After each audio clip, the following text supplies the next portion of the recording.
സംവിധായകൻ ക്രിസ്ത്യൻ, നിർമ്മാതാവ് മുസ്ലിം, അഭിനയിച്ചവനാണെങ്കിലോ ഹീറോ ആയിട്ട് അഭിനയിച്ചവനാണെങ്കിലും മുസ്ലിം, പിന്നെ നായികയായിട്ട് വന്ന നടിയാണെങ്കിലോ ഹിന്ദുത്വത്തിനെ ഭയങ്കര മോശമായിട്ട് പറയുന്ന ഒരു നായിക. എന്താണല്ലേ ലോക മൂവിനെ പറ്റി നമ്മുടെ സൗത്ത് ഇന്ത്യ അങ്ങ് മാറ്റിപ്പിടിച്ച് നോർത്ത് ഇന്ത്യയിലോട്ടുള്ള ആളുകളുടെ വിലയിരുത്തലുള്ളത്. എൻ്റെ പൊന്നു സംഖ്യകളെ, വാണസംഖ്യകളെ, നിങ്ങൾക്ക് ഇത്രയും വലിയ വെട്ടാവളിയന്മാരായി പോയല്ലോ ഈ സംഘി എന്ന് പറയുന്നത് തോന്നിപ്പോയി. എല്ലാ സംഖ്യകളും ഇക്കാര്യത്തിൽ ഞാൻ പറയുന്നില്ല കേട്ടോ. ചില പ്രത്യേകതരം മൂത്ത സംഖ്യകളാണ് ഇത്തരത്തിലുള്ള സോഷ്യൽ മീഡിയ പോസ്റ്റുകളും അല്ലെങ്കിൽ കമൻറ്റുകളുമായിട്ട് നമ്മുടെ ലോക മൂവിക്കെതിരെ രംഗത്ത് വന്നിട്ടുള്ളത്.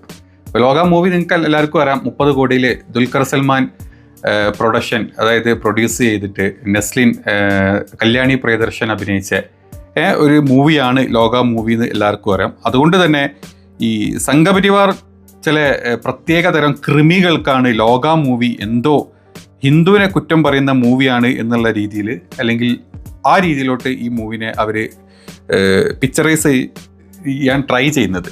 അപ്പം എന്തുകൊണ്ടാണ് അങ്ങനെ പറയുന്നത് എന്നുള്ളത് വെട്ടിത്തുറന്ന് പറയാൻ എനിക്ക് പറ്റില്ല. എന്താ വെട്ടിത്തുറന്ന് പറഞ്ഞു കഴിഞ്ഞാൽ അതിൻ്റെ ആ മൂവിയുടെ കഥ അല്ലെങ്കിൽ അതിലെ കുറച്ച് ഭാഗങ്ങളൊക്കെ അതിൽ വന്നു പോകുന്നുണ്ട്. അതുകൊണ്ട് എന്തുകൊണ്ടാണ് അങ്ങനെ പറയുന്നത് എന്നുള്ളത് ഡയറക്റ്റ്ലി എനിക്ക് പറയാൻ പറ്റില്ല. അത് സിനിമയുടെ കഥയിൽ ചില ഭാഗങ്ങൾ ആണ് അവർ ഈ ചൂണ്ടിക്കാണിക്കുന്നത്. പക്ഷേ ഒന്നുമല്ലാത്ത നമ്മൾ ആ ഒരു സ്പോയിലർ അല്ലാത്ത രീതിയിൽ അതിനെപ്പറ്റി പറയാം. ഞാൻ ഇന്നലെ മൂവി കണ്ടു. അപ്പം ഒരു രക്ഷയില്ല. ഈ നമ്മുടെ മലയാളത്തിൽ ഇത്രയും നല്ലൊരു മൂവി, ഇത്രയും കുറഞ്ഞ ബഡ്ജറ്റിൽ അത്രയും ഒരു വല്ലാത്തൊരു ഒരു സ്റ്റൈലൻ മൂവി തന്നെ ഇട്ടത്. അതിൻ്റെ ഡയറക്ടർ വരുന്നത് ഡൊമിനിക് അരുണാണ്. കിഡുവാണ്, ഒരു രക്ഷയില്ല.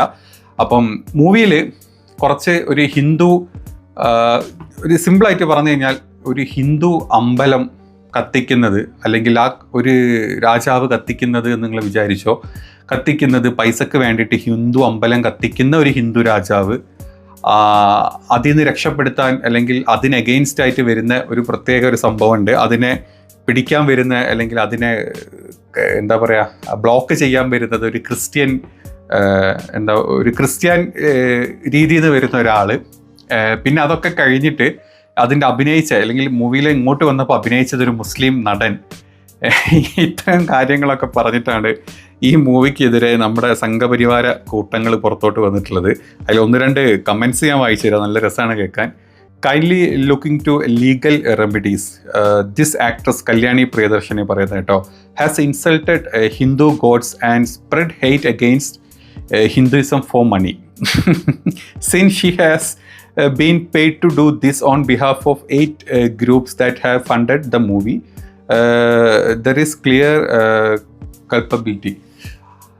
എന്താ ഇനി പറയാ, അതായത് കല്യാണി പ്രിയദർശനെതിരെയാണ്. കാരണം അവളൊരു ഹിന്ദു ആണ്, എന്നിട്ടും ഹിന്ദു ദൈവത്തിന് അല്ലെങ്കിൽ ഹിന്ദു ദൈവത്തിനൊക്കെ എതിരെ ഹെയ്റ്റ് സ്പ്രെഡ് ചെയ്യാൻ വേണ്ടിയിട്ടാണ്, ഹിന്ദുയിസത്തിനെ ഇല്ലാണ്ടാക്കാൻ വേണ്ടിയിട്ടാണ് അതിന് വരുന്ന ഫണ്ട് വരുന്നത് മുസ്ലിം സൈഡിൽ നിന്നൊക്കെ പറഞ്ഞിട്ടുള്ള ഒരു കമൻറ്റാണ്. വേറെ ചില കമൻറ്റുകൾ പറഞ്ഞുതരാം.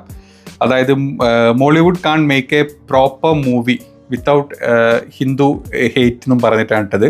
അതായത് Hindu king burn Hindus temple, അത് മൂവിയിൽ വരുന്ന ഭാഗങ്ങളാട്ടോ. ക്രിസ്ത്യൻ മിഷനറീസ് ആർ സേവ്, അത് സേവ് ചെയ്യാൻ വരുന്നത് ക്രിസ്ത്യൻ മിഷനറീസ് ആണ്. Actress gave a disgusting expression when she, okay, actress ആ എക്സ്പ്രഷൻ കൊടുക്കുന്നത് ഹിന്ദു ഇതിനെതിരായിട്ടാണ്. പിന്നെന്താണ്, villain is a Hindu who kneel his mother. അത് അതൊക്കെ ആ മൂവിയിൽ വരുന്ന ചില കാര്യങ്ങളാണ്. അത് എത്രത്തോളം ഞാനത് എക്സ്പ്ലെയിൻ ചെയ്തു തരുന്നില്ല, അത് മൂവി കാണുമ്പോൾ നിങ്ങൾക്ക് മനസ്സിലാവും. പിന്നെ ചില ആളുകളിട്ടത് ഡയറക്ടർ ക്രിസ്ത്യൻ, പ്രൊഡ്യൂസർ മുസ്ലിം, ടാർഗറ്റ് ഹിന്ദു എന്നൊക്കെ പറഞ്ഞിട്ടുള്ള ചില കമൻറ്റുകളാണ് ഈ മൂവിയുടെ അല്ലെങ്കിൽ ഇതിനെതിരെ തിരിഞ്ഞിട്ടുള്ള സംഘപരിവാണ ചാനലുകൾ അല്ലെങ്കിൽ സംഘികൾ പുറത്തോട്ട് ഇതുമായിട്ട് വന്നിട്ടുള്ളത്. കൂടുതലും നോർത്ത് ഇന്ത്യയിലാണ് ഇത് സ്പ്രെഡ് ആവുന്നത്. പ്രത്യേകിച്ച് നോർത്ത് ഇന്ത്യക്കാർക്ക് മലയാളികൾ എന്ന് പറഞ്ഞു കഴിഞ്ഞാൽ അങ്ങനെ ഒരു പ്രശ്നമുണ്ട്. അതായത് നമ്മളിവിടെ എല്ലാ മതക്കാരും നല്ല രീതിയിൽ ജീവിക്കുന്നത് അവർക്ക് ഇഷ്ടമല്ല. നോർത്ത് ഇന്ത്യയിലെ പല സ്ഥലങ്ങളിലെയും പ്രത്യേകിച്ച് BJP, സംഘപരിവാർ, RSS ആളുകൾക്ക് അവരുടെ വിചാരം ഇവിടെ എന്താ പറയുക, BJPക്ക് കാലുകുത്താൻ പറ്റുന്നില്ല, എപ്പോഴും ഹിന്ദുവിനെ ഇവിടെ അടിച്ചമർത്തിക്കൊണ്ടിരിക്കുകയാണ് എന്നുള്ള ഒരു കാര്യം അവിടെ എത്തിച്ചത് നമ്മുടെ നാട്ടിലെ തന്നെ സംഘപരിവാണ ചാനലുകളും ചില ചെറ്റ എച്ചിൽ ചാനലുകളും അതുപോലെ തന്നെ നമ്മുടെ നാട്ടിലെ ABC മലയാളം പോലത്തെ വാണ ചാനലുകളാണ് ഇങ്ങനത്തെ ഒരു അതായത് കേരളം മിനി പാകിസ്ഥാന്, മിനി താലിബാനാണ് ഈ രീതിയിലോട്ട് മാറ്റിയത്. പക്ഷേ കേരളത്തിൽ സമാധാനത്തോടെ ഈ പറഞ്ഞ ഹിന്ദുവും മുസ്ലിമും ക്രിസ്ത്യനും ജീവിക്കുന്ന സുഖവും കേരളത്തിൽ കിട്ടുന്ന വിദ്യാഭ്യാസവും പട്ടിണി ഇല്ലായ്മയും അതുപോലെ തന്നെ മറ്റെല്ലാ സൗകര്യങ്ങളും കൂടിപ്പോയതിൻ്റെ കുത്തലാണ് ഈ ചെറ്റകൾക്ക് എന്നുള്ളതാണ് എനിക്ക് പറയാനുള്ളത്. അപ്പം ഇത് കണ്ടിട്ട് എന്താ പറയുക, എല്ലിൻ്റെ ഇടയിൽ കുത്തിയിട്ടാണ് നമ്മുടെ നാട്ടിലെ പല വിറയൻ ചെറ്റ ദാസന്മാരും അതിൻ്റെ കൂടെ ചില പ്രത്യേകതരം സാധനങ്ങളും ചില വളിയാർമാരും ഒക്കെ അതിൻ്റെ കൂടെ അല്ലെ ചില സംഘ പരിവാര നിഷ്പക്ഷ നിരീക്ഷക സംഘികളും ഒക്കെ നമ്മുടെ നാട്ടിൽ എന്തോ ആണെന്ന് വിളിച്ചിട്ട് ഈ ചെറ്റകളൊക്കെ ഒരു വട്ടം ഈ പറഞ്ഞ യുപിയിലും ഹരിയാനയിലും അസാമിലും ഒക്കെ പോയി ഒരു ദിവസം ഒരാഴ്ച ജീവിച്ച് കഴിഞ്ഞാൽ അവൻ്റെ ഒക്കെ ചന്തിക്കടിയിട്ട് ഇവൻ അവിടെ നിന്ന് ഓടി വരേണ്ടി വരും. അത്രയും വൃത്തികെട്ട അവസ്ഥയാണ് ഈ പറഞ്ഞ സ്ഥലങ്ങളിലൊക്കെ ജീവിക്കുക എന്ന് പറഞ്ഞത്. അപ്പം ഇത്തരത്തിലുള്ളൊരു സ്ഥലത്തുനിന്ന് ഒരു നല്ല മൂവി വന്നു കഴിഞ്ഞാൽ അവിടെ എന്തെങ്കിലും കൊനിഷ്ടി ഈ ചെറ്റകൾ കണ്ടുപിടിക്കും. ഇപ്പോൾ എമ്പുരാനിൽ കണ്ടുപിടിച്ച പോലെ എമ്പുരാനിൽ കണ്ടുപിടിക്കുക മാത്രമല്ല സ്വമേധ അതിൽ നിന്ന് പല ഭാഗങ്ങൾ കട്ട് ചെയ്യേണ്ട അവസ്ഥ മോഹൻലാലിനും അതല്ലെങ്കിൽ പൃഥ്വിരാജിനും അതിൻ്റെ ഡയറക്ടർക്കും അതിൻ്റെ ബാക്കിയുള്ള അരുൺ ഗോപിക്കൊക്കെ ചെയ്യേണ്ടി വന്നിട്ടുണ്ട്. അതും നമ്മൾ നമ്മുടെ മുമ്പിൽ കണ്ടു. എന്നാലും കേരളത്തിനെതിരെ ഈ പറഞ്ഞ ദ കേരള സ്റ്റോറി പോലത്തെ വാണ ഫിലിംസ് അല്ലെങ്കിൽ വെട്ടാവളിയും ഫിലിംസൊക്കെ ഇറക്കി വിടാനും ഇവന്മാർക്ക് പറ്റും. അതിന് നാഷണൽ അവാർഡ് കൊടുക്കാനും പറ്റും. ആരും കണ്ടിട്ടില്ലെങ്കിലും കംപ്ലീറ്റ്ലി ഫ്ലോപ്പായിട്ട് തലയും കുത്തി താഴത്ത് വീണെങ്കിലും കുറേ സംഖ്യകൾ കണ്ട് കൈയടിച്ച ചാനൽ അല്ലെങ്കിൽ ഫിലിംസാണ് ഈ പറഞ്ഞ സാധനങ്ങളൊക്കെ എന്ന് ഞാൻ പറഞ്ഞുതരാം. ഇപ്പം കഴിഞ്ഞ ദിവസം പരം സുന്ദരി എന്ന് പറഞ്ഞൊരു മൂവി ഇറങ്ങിയിട്ടുണ്ട്. ഇവന്മാർ എന്താണ് ഈ കേരളത്തിനെ പറ്റി വിചാരിച്ചിട്ടുള്ളത്?